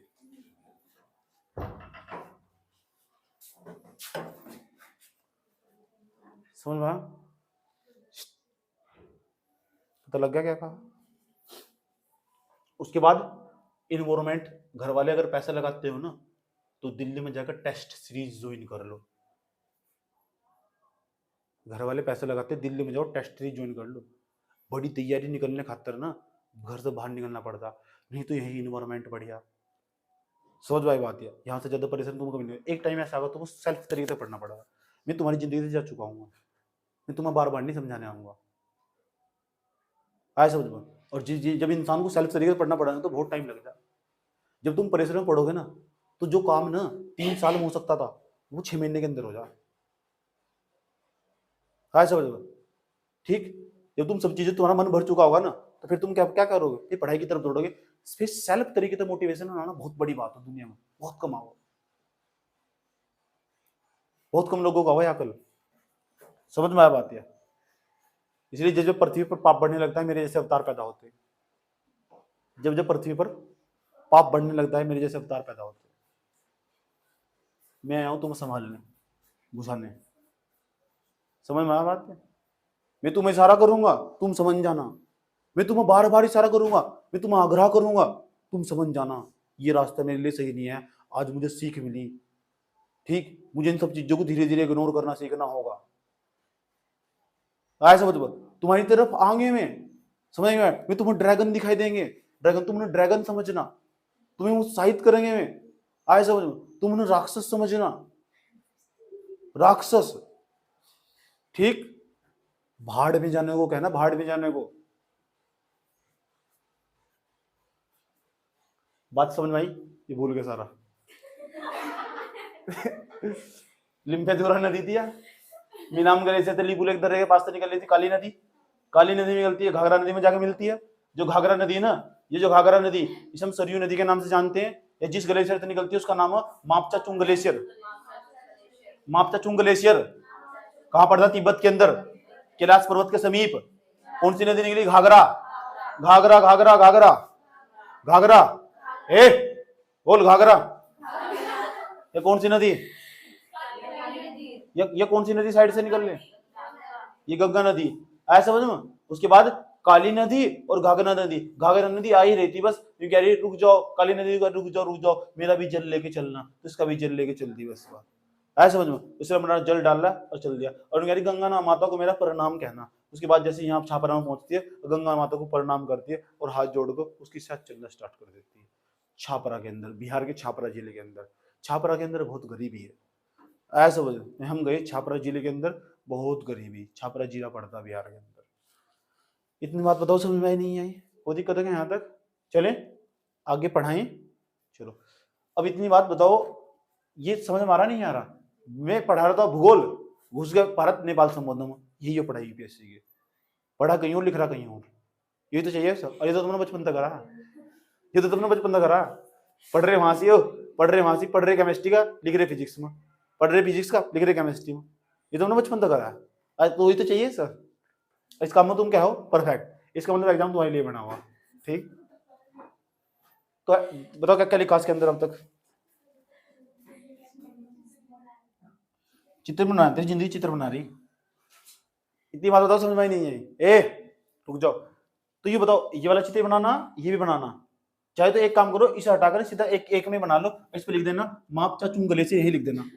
उसके बाद कैलाश पर्वत भी यही लिख देना, घाघरा नदी इस पे लिख देना। ये वाला चित्र बना लो, उसे छोड़ दो, छापरा सारा सब चीज इसके अंदर मौजूद है, वाला चित्र बना लो, बनाओ।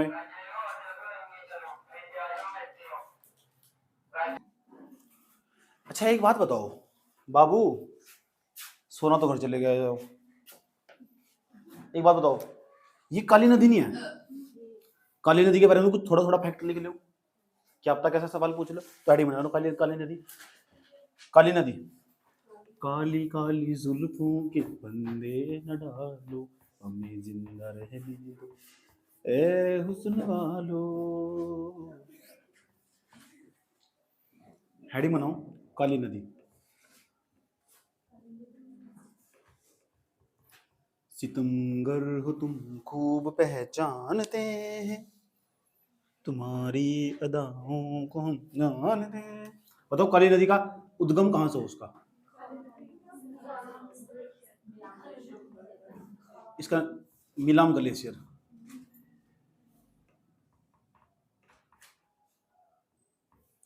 मिलाम ग्लेशियर। उसके बाद मिलाम ग्लेशियर से निकलती है। तो मिलाम ग्लेशियर किसके पास है? लीपू लेक दर्रे के पास। लीपू लेक दर्रा पड़ता कहाँ? उत्तराखंड के पिथौरागढ़ में।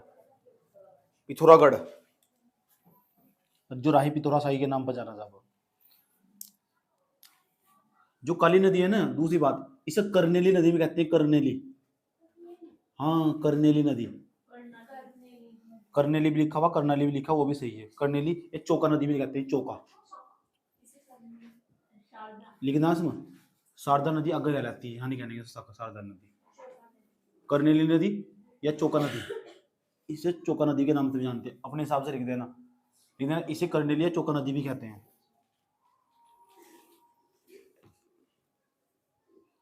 दूसरी खास बात क्या है काली नदी की, यह उत्तराखंड, उत्तराखंड और नेपाल की सीमा बहती है। उत्तराखंड व नेपाल की सीमा में बहती है, नेपाल की सीमा साझा करती है, सीमा बनाती है।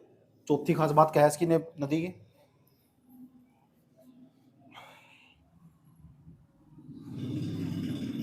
इस नदी पर टनकपुर परियोजना, टनकपुर, टनकपुर, टनकपुर परियोजना इसी नदी पर।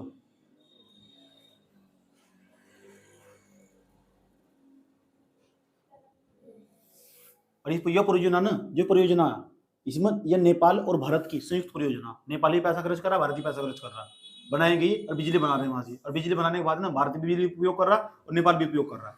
तो भारत और नेपाल की संयुक्त परियोजना है, भारत व नेपाल की संयुक्त परियोजना, नेपाल की संयुक्त परियोजना।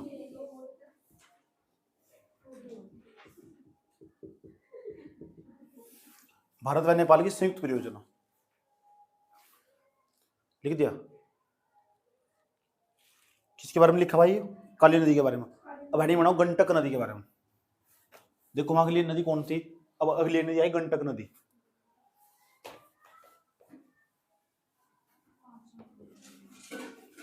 मेहनत एक बार करो, बार बार ना करो।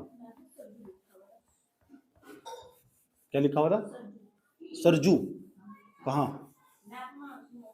अच्छा सरजू लिखा हुआ था, तो सरजू लिख देना, कोई दिक्कत नहीं है। लेकिन मेरे हिसाब से सरयू होगा इसका नाम, जितना मैंने पढ़ा ना उसके हिसाब से बता रहा हूँ। अगली हेडिंग बनाओ, अगली नदी कौन सी आई, गंडक नदी। हेडिंग बनाओ गंडक नदी।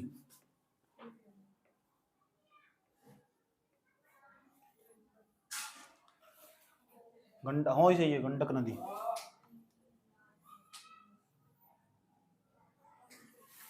बना लिया थी हेडिंग।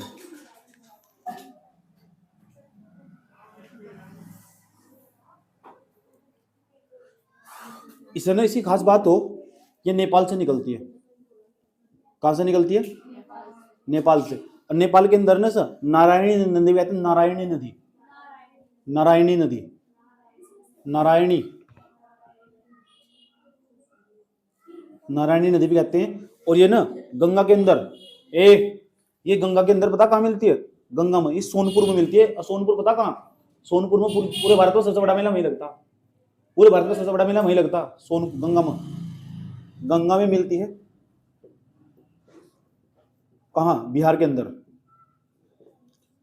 ऐसा बताओ कहाँ से, सोनपुर, सोनपुर जिला बिहार का, गंगा में मिलती है। ये बातें लिखनी तो गंडक नदी के बारे में। ये रही गंडक नदी, बिहार के सोनपुर में मिलती है, ये बिहार का सोनपुर। अच्छा घाघरा नदी कहाँ मिलती है बताओ, छपरा से CH लिख दिया हमने, CH का छपरा, बिहार का। ये कहाँ मिलती है, सोनपुर में, सोनपुर। हाँ एक हेडिंग बनाओ बागमती नदी, बागमती, यहां तो लिख जाना तुम ना। अच्छा गंडक नदी किसके नाम से जानते हैं, नारायणी नदी के नाम से, नारायणी नदी।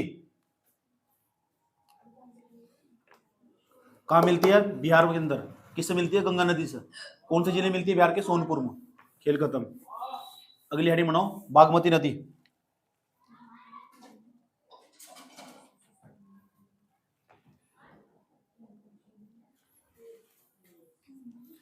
बागमती, कौन सी मती, बागमती।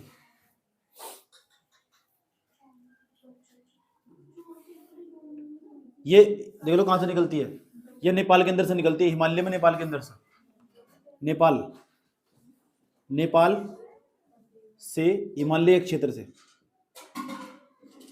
हिमालय क्षेत्र से निकलती है। क्षेत्र से निकलती है और बिहार के अंदर बड़ी मात्रा में बाढ़ का कारण बनती है नदी भी। बिहार के अंदर बड़ी मात्रा में बाढ़ लेकर आती है। समझ में बात है? नेपाल के अंदर हिमालय क्षेत्र से निकलती है और बिहार में बाढ़ का कारण बनती है। और बिहार में बाढ़ का कारण बनती है। बिहार में बाढ़ का कारण बनती है।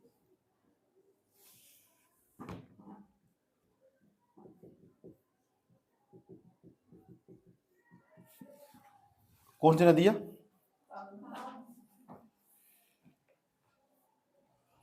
दूसरी खास बात क्या है विशेषता इसकी? नेपाल, काठमांडू का नाम सुना है? नेपाल की राजधानी तो काठमांडू। तो जो नेपाल के अंदर है ना, ये नदी काठमांडू घाटी का निर्माण करती है। काठमांडू घाटी इसने बनाई। आया समझ में? फरवरी में जाने वाला हूं मैं काठमांडू में।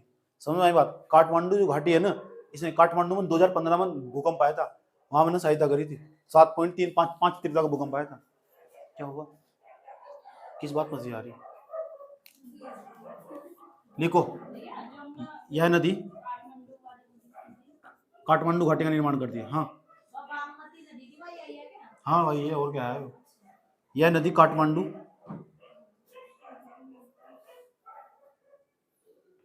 घाटी का निर्माण करती है। घाटी का निर्माण करती है। देखो मैप नहीं आएगा, मैप याद आ रही है मुझे, तो लिखा था मैप में। वहीं यहाँ इसके साइड में पड़ा बदरपुर एयरपोर्ट। बदरपुर एयरपोर्ट है, बिहार तक टच करता हुआ।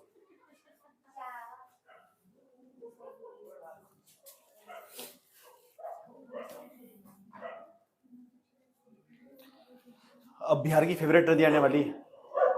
अब बिहार की फेवरेट नदी आने वाली है, उसका नाम है कोसी नदी। और जो कोसी नदी है ना, उसे हम बिहार का शोक कहते हैं। चुपचाप बैठ के, ठीक, ध्यान पढ़ने में नहीं आ रहा, जबरदस्ती पढ़ाई ना करा। हेडिंग बना लो, कोसी नदी।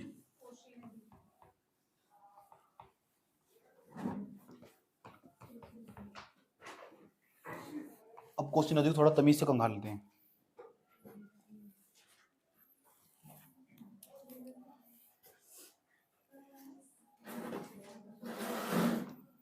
ध्यान से सुनना अच्छे तरीके से।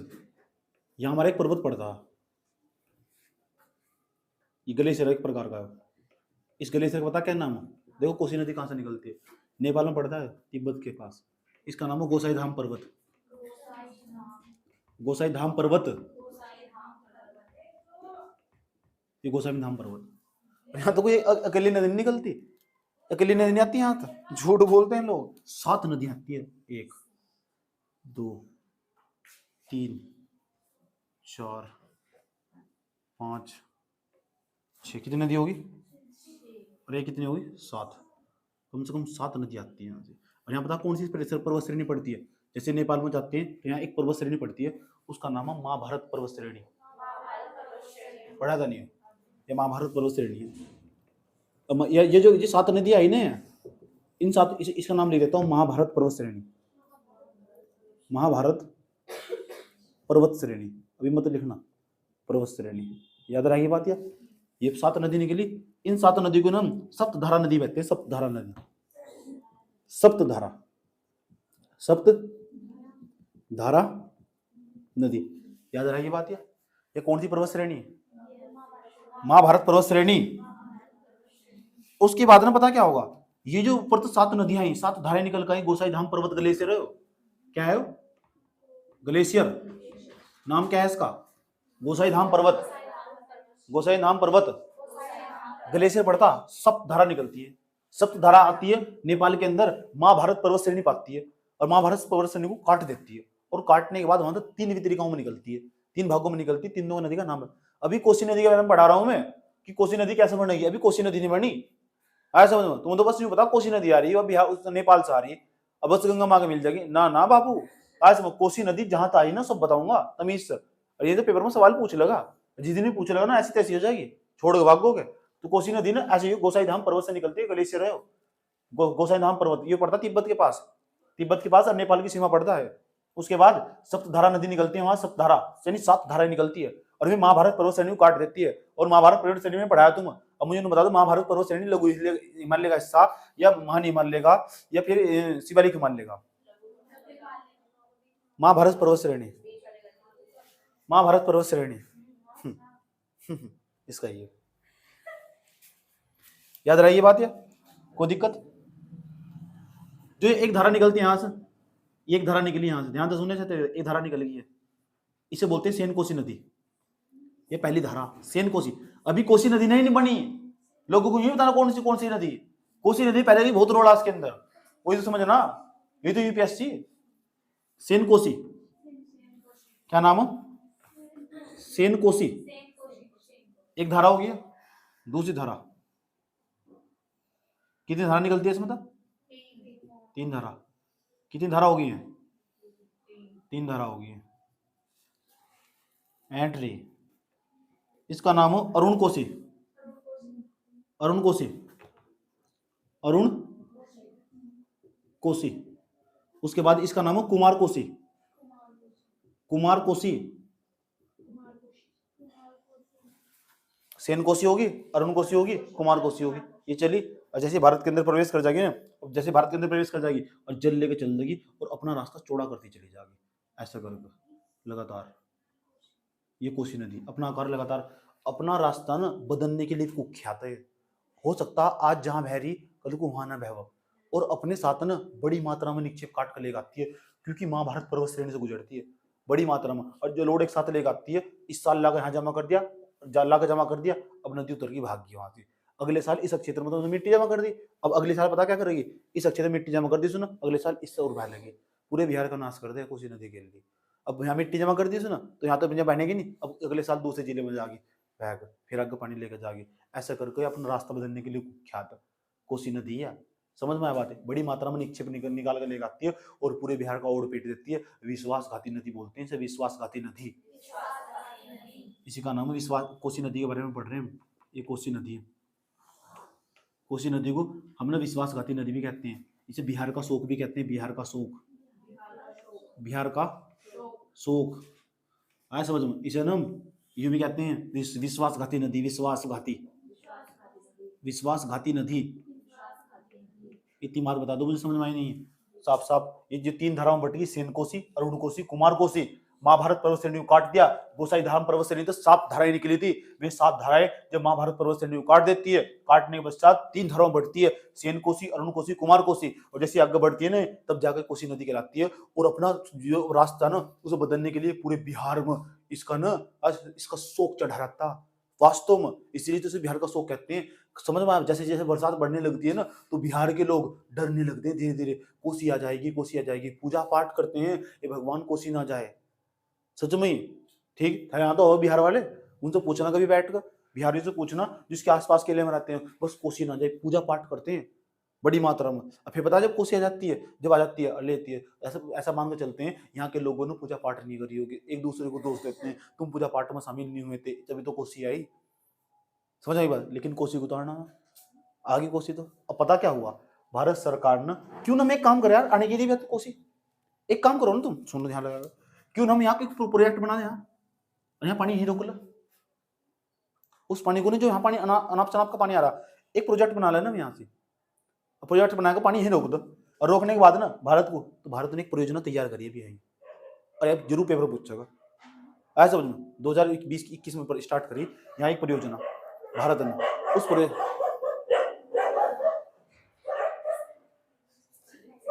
सुन लो, एक परियोजना हमने आज स्टार्ट करी, इसके साथ पानी रोक दिया।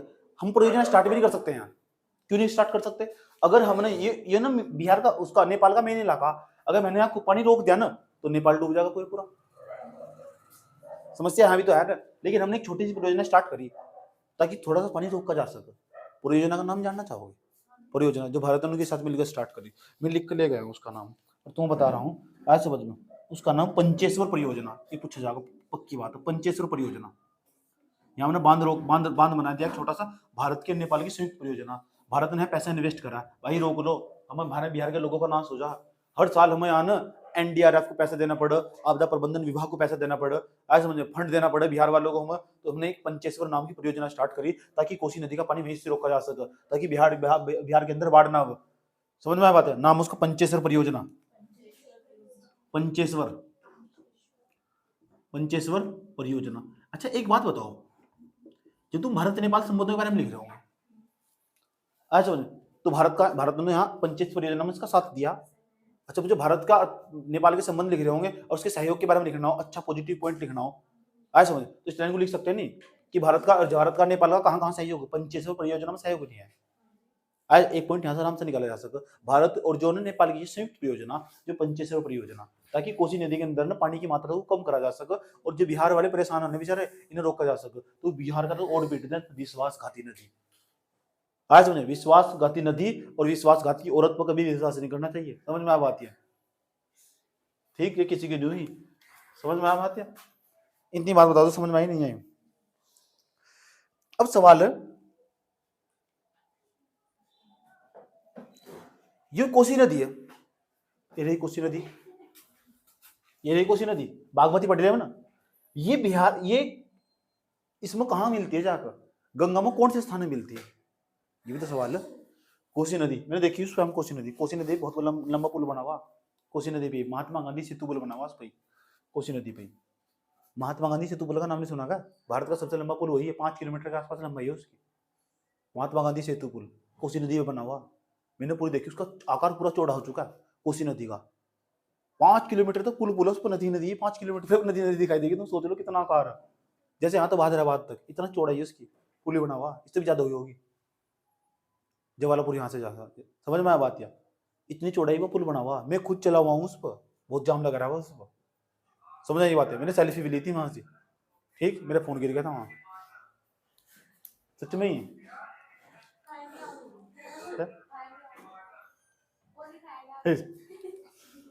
इतनी बात बताओ, समझ में नहीं आई, कोई दिक्कत है क्या यहाँ तक?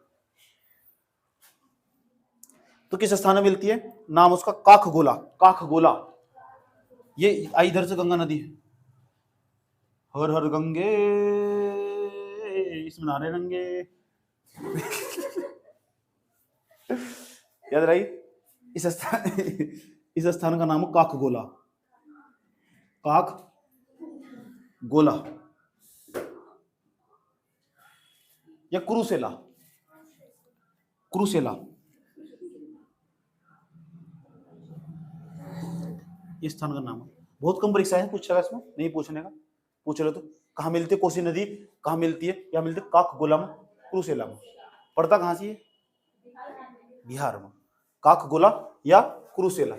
ये बताओ तो बिहार जो शोक, बिहार का जिसे शोक बोलते हैं, कोसी नदी के बारे में सब कुछ समझ में आया नहीं क्या? कोसी नदी अकेले आई, कहाँ से आई? गोसाई धाम पर्वत भारत में पड़ा, ऐसे स्टेटमेंट देख पूछे यूपीएससी में तो तुम बोलोगे नहीं बदतमीज, ऐसा समझ में। पंचेश्वर परियोजना केवल उसकी परियोजना नेपाल की, भारत की भी है। अच्छा, जो पंचेश्वर परियोजना ना, पंचेश्वर परियोजना बागमती नदी में बनाई गई, और पंचेश्वर परियोजना को बागमती नदी में बनाया गया, ये स्टेटमेंट से ये गलत है। ऐसे तो सवाल पूछे यूपीएससी में। पंचेश्वर जो परियोजना एज उसमें केवल भारत का पैसा इन्वेस्ट हो रहा है, ऐसे समझ में। जो पंचेश्वर परियोजना जो कोसी नदी ना, वह ना हिमालय पर्वत श्रेणी को काटती है, हिमालय पर्वत श्रेणी तो है, महाभारत पर्वत श्रेणी हिमालय पर्वत श्रेणी है, उसका नहीं हिस्सा है बस। महाभारत तो महाभारत ही रट लिया दिमाग में, तो सोचना भी तो चाहिए। देखो सेन कोसी, अरुण कोसी और कुमार कोसी, ये 3 धाराएं हैं, और 7 धाराएं थी उधर, तीनों धाराएं आगे चली जैसी, यहाँ कोसी नदी, ये काखगोला, काखगोला नामक स्थान में मिलती है गंगा नदी से। समझ आई बात है? और बहुत सारा जल ले आती है, लेकिन बरसाती नदी है, बरसाती, हाँ। इससे ज्यादा जब भी बरसात का मौसम होगा ना, तो इसके अंदर उफान उठते हैं और बड़ी मात्रा में जल ले आती है। अब इससे पता कौन बच जाते हैं? नेपाल वाले बच जाते हैं और भारत वाले डूब जाते हैं। आया समझ में? हमने बहुत कोशिश करी, बड़ी कोशिश करने के बाद फिर पंचेश्वर परियोजना बनाई हमने यहाँ, ताकि बचाया जा सके बिहार के लोगों। लेकिन कोसीवा, आया समझ, इतनी पूजा पाठ होना उसकी, बिहार के अंदर बहुत पूजा पाठ हो उसकी। समझ आई बात? या और पता क्या कहते हैं बिहार के लोग? कोसी नाराज होगी, कोसी नाराज होगी, कोसी नाराज होगी। समझ में आया बात? बिहार के लोग बहुत डरते हैं कोसी नदी से, जिसके आसपास के जिलों के क्षेत्र में रहते हैं। कोसी आ जाएगी, ठीक है, ध्यान से सोना, कोसी आ जाएगी तो रास्ता बदलने के लिए कुख्यात है। बनाना चाहोगे सर? अरे बनाना चाहोगे?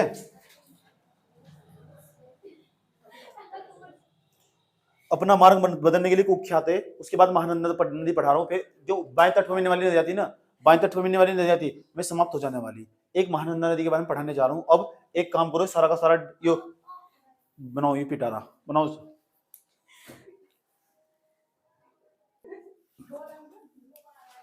अगली हेडिंग बनाओ।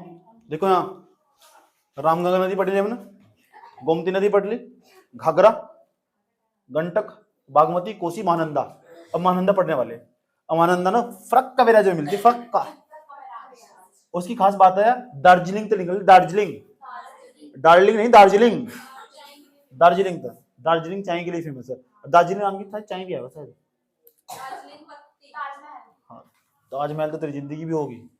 महानंदा, तो हेडिंग बनाओ महानंदा नदी। हेडिंग बनाओ महानंदा नदी। लिखो, यह गंगा की बाएं तट पर मिलने वाली, यह गंगा की बाएं तट पर मिलने वाली अंतिम सहायक नदी है। यह गंगा की बाएं तट पर मिलने वाली अंतिम सहायक नदी है जो दार्जिलिंग से निकलती है।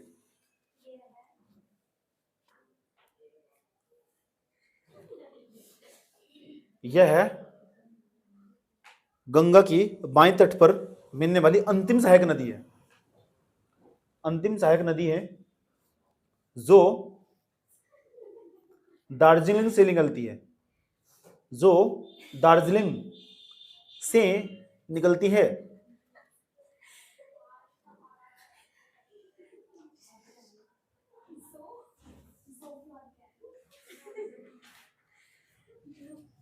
यह है पश्चिम बंगाल में, यह नदी पश्चिम बंगाल में, यह नदी पश्चिम बंगाल में फरक्का बैराज, फरक्का बैराज नामक स्थान पर गंगा से मिलती है। फरक्का बैराज, ये लास्ट वाली क्लास में बताया था। फरक्का बैराज, फरक्का बैराज नामक स्थान पर गंगा से मिलती है।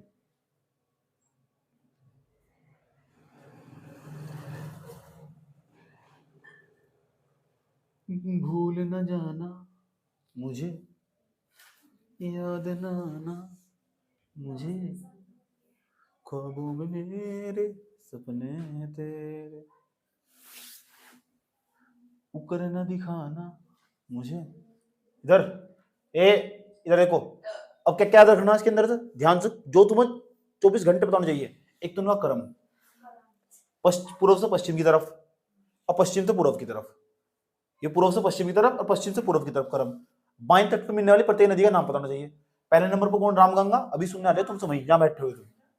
दूसरे नंबर पर घाघरा, गंडक, बागमती, कोसी, महानंदा।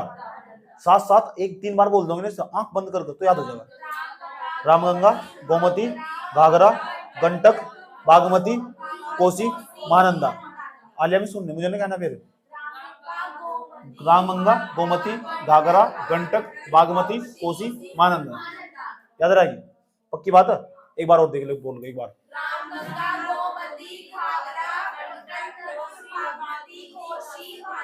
बस, इसमें कोई ट्रिक ट्राई नहीं लगनी, याद रखना बात। याद रही बात? या एक बार और बोल दो चलो। रामगंगा, गोमती, घाघरा, गंडक, कोसी, बागमती, बागमती, कोसी, महानंदा। ठीक। अब एक काम करो, अब जो पहले वाली नदी थी रामगंगा, मुझे ना बता दो कहां से निकलती है भैया? नैनीताल जिले से। अब मुझे ना बता दो ये मिलती कहां? कन्नौज में। कन्नौज को कौन सी नगरी के नाम से जाना जा? अब रामगंगा नदी के किनारे जो प्रमुख शहर है उसका नाम भी बता दो। मुरादाबाद हुआ, बदायूं हुआ, बरेली हुआ। आज मुरादाबाद की कौन सी नगरी के नाम से जा? पीतल नगरी। बस खेल खत्म, इतना ही। रामगंगा के बारे में इतनी बातें रखनी। आई कौन सी नदी? गोमती नदी। अब बताओ गोमती कहां से निकलती? पीलीभीत, यूपी का पीलीभीत जिला था। और यूपी के पीलीभीत जिले था मैदानी इलाका पूरा का पूरा, और फुल्लर झील के पास से निकलती है। फुल्लर झील, पीलीभीत जिले में, वहां पीलीभीत टाइगर रिजर्व भी है। आए समझ, पीलीभीत तो निकलती है, तो निकलती है। अब बता दो यूपी के कौन से जिले में मिलती है, जाकर बता दो। गाजीपुर में, गाजीपुर में मिलती नहीं। और ये बताओ घाघरा जो हमारी नदी है गोमती नदी, गोमती नदी के किनारे कुछ प्रमुख शहर बसे हुए, एक तो सुल्तानपुर, लखनऊ बसा हुआ, सहारनपुर भी वहीं बसा हुआ। सहारनपुर नहीं है इसके किनारे, सहारनपुर नहीं हुआ, लेकिन ना सहारनपुर कोई बात नहीं है। सहारनपुर हुआ, जौनपुर हुआ, और जौनपुर के बाद में जौनपुर की खास बात है, इसे फिरोज शाह तुगलक ने बसाया था। बसाया था नहीं फिरोज शाह तुगलक ने, इसे फिरोज शाह तुगलक को किसकी उपाधि दी गई थी? सिराज ए हिंदी की उपाधि दी गई थी। उसके बाद आ जाओ कौन सी नदी आई, उसके बाद गोमती के बाद कौन सी आई? घाघरा। घाघरा को किसके नाम से जानते हैं? सरयू के। अब बताओ घाघरा नदी कहां से निकलती है? मापचाचुंग ग्लेशियर के पास से निकलती है। अच्छा, तो मापचाचुंग जो ग्लेशियर तिब्बत के अंदर पड़ता है, निकलता नहीं। उसके बताओ ये जो घाघरा नदी है, जिसे हम सरयू नदी के नाम से जानते हैं, आया समझ में? इसे सरजू लिखा हुआ मैप के अंदर, ऑक्सफोर्ड के मैप पर सरजू लिखा हुआ। अब ये जो घाघरा नदी है, ये घाघरा जो नदी है, ये मिलती है गंगा के अंदर, गंगा के अंदर मिलती है बिहार के छपरा में जाकर। लेकिन इसमें ना घाघरा नदी की एक सहायक नदी है, उसका नाम पता क्या है? उसका नाम है काली नदी। और काली नदी के बारे में मैंने अलग से पढ़ाया तुम। काली नदी निकलती है उत्तराखंड के पिथौरागढ़ में मिलाम ग्लेशियर के पास से निकलती है। और मिलाम ग्लेशियर जो पड़ता है पिथौरागढ़ में पड़ता है, और वहां से निकलती है पिथौरागढ़ के अंदर तो लीपुलेख दर्रे के पास से निकलती है। और लीपुलेख दर्रे की यात्रा, लीपुलेख दर्रे से मानसरोवर की यात्रा करते हुए जा सकते हैं तिब्बत के अंदर। समझ में आया बात किया? उसके बाद मैंने तुम बताया वहां एक विवादित क्षेत्र भी है जिसे हम कालापानी नामक स्थान कहते हैं। वो भारत और नेपाल के बीच में ना, भारत नेपाल के बीच में विवादित इलाका, वो तुम समझाया। लिम्फादोरा नदी तक और सिंगरौली की संधि, वो सब समझाया तुम। और किस तरह तुम वहां पॉइंट निकाल कर लिख सकते हो चुनौतियों में, वो भी तुम्हें समझा दिया गया है। समझ में आया बात क्या? तो पढ़ी हुई चीज को यूज करना सीखना, पढ़ना नहीं सिर्फ, पढ़ी हुई चीज को यूज करना सीखना, कहां कहां तुम्हारे काम आ गया। उसके बाद और बताओ क्या बताया? उसके बाद घाघरा हुई, घाघरे के बाद क्या बताया? गंडक नदी। अब बताओ गंडक नदी कहां से निकलती है? बस इतना लिखवाया, नेपाल से निकलती है। इसे नेपाल में नारायणी नदी कहते हैं। और उसके बाद दूसरा फैक्ट कहां मिलती है? बिहार के सोनपुर में, बिहार के सोनपुर में। अच्छा, उसके बाद कौन सी नदी? बागमती नदी। बागमती नदी के बारे में बताओ।